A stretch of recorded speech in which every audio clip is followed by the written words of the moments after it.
नमस्कार मित्रांनो, 10K कॅपिटलचा 16वा दिवस आणि आज आपण 2 ट्रेड केलेले आहेत आणि दोन्ही पण ट्रेड आपले आज फेल गेलेले आहेत. तर काय होतं आजचे 2 ट्रेड बघूया. बघू शकता तुम्ही, आज तारीख आहे 25. मार्केट सकाळी पहिल्यांदा गॅप ओपन होतं. गॅप ओपन झाल्यानंतर मार्केट कालच्या क्लोजिंगला सपोर्ट घेतं. सपोर्ट घेतल्यानंतर तुम्ही इथं बघू शकता मार्केट असं ओपन होऊन परत डायरेक्टवर असं एक साईड वन साईडला राहील तिथं. पण आपला काय तर ट्रेड बढत होता, कारण मार्केट असं पळतच होतो वर साईडला. परत थोडासा ब्रेकआउट आल्यानंतर आपण इथं कॉल साईडचा प्रीमियम घेतला. हे स्ट्रॉंग ग्रीन काढल्यानंतर इथं आपण घेतला होता, पण आपलं टार्गेट काय याचं कंप्लीट झालं नाही. तर मला 400 ते 500 रुपयाचं टार्गेट दिसत होतं, पण आपलं काय कंप्लीट झाल्यामुळे आपल्याला इथं 400 रुपयाचा लॉस झालेला आहे.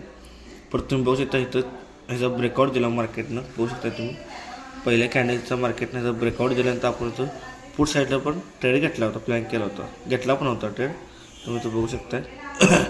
आणि मार्केटने स्ट्रॉंग रेड कॅन्डल घेतल्यानंतर क्लोजिंगला आपण तर ट्रेड घेतला आणि बघू शकता दुसऱ्या ग्रीन कॅन्डल आपला स्टॉप लॉस गेलेला आहे. त्यामुळे आपल्याला इथं पण 550चं काहीचं नुकसान झालेलं आहे आणि दोन्ही ट्रेडमुळे आपल्याला आज 950 रुपयाचं नुकसान झालेलं आहे. आणि आज आपला दिवस रेडमध्ये क्लोज होत आहे. बघू शकता परत मार्केटनं आपल्या इथं टार्गेट दिलेलं आहे.